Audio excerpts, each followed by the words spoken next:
আপনি কে? আপনি ডাক্তার? হ্যাঁ, রাখেন ওদিকে দাঁড়ান। আপনি ডাক্তার? হ্যাঁ, মাস্ক খোলেন। আপনি কি? ইদ্রিস আলী। তা আপনি কি পাস?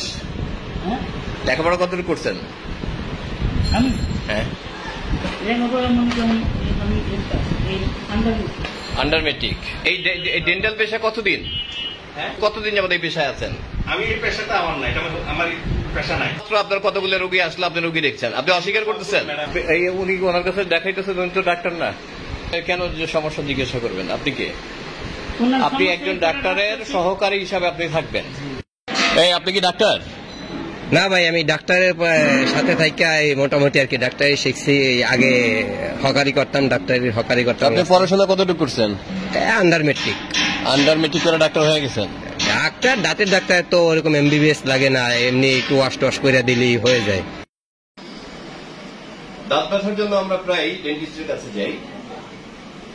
ডেন্টিস্ট আমাদের অনেক উপকার করে থাকেন, দাঁতের পরিচর্যা করেন, দাঁতের যে কোনো সমস্যা সমাধানের জন্য তারা নিরলস চেষ্টা করেন। কিন্তু এই ডেন্টালের পেশাটা এমন একটা পর্যায়ে চলে গেছে, কেউ রাজমিস্ত্রি থেকে উঠে এসেছে, কেউ ভিন্ন পেশা থেকে এসেছেন, কেউ আন্ডার মেট্রিক, কেউ 8 পাস করে, কিংবা কেউ দীর্ঘদিন যেমন ডাক্তারের সাথে থাকতে থাকতে ডাক্তার বনে গেছেন।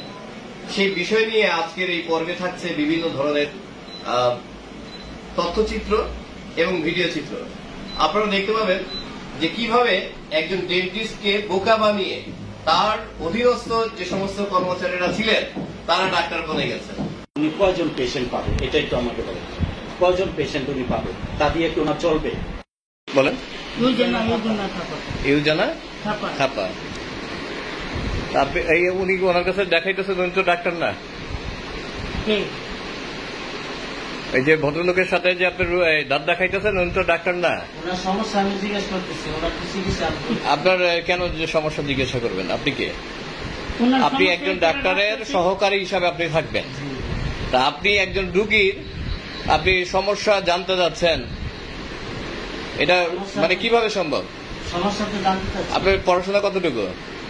আপনি কলেজে পড়েন? ফার্স্ট ইয়ারে? সেকেন্ড ইয়ারে? কোন কলেজ?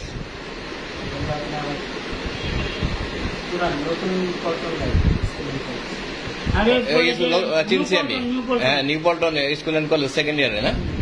তা আপনি এই পেশায় কতদিন ধরে রোগী দেখেন? আমি নিজে এসে আপনাকে পাইলাম। আমি তো রোগী দেখছি না। কি করছেন আপনি এখানে? আমি ওনার সমস্যাটা কি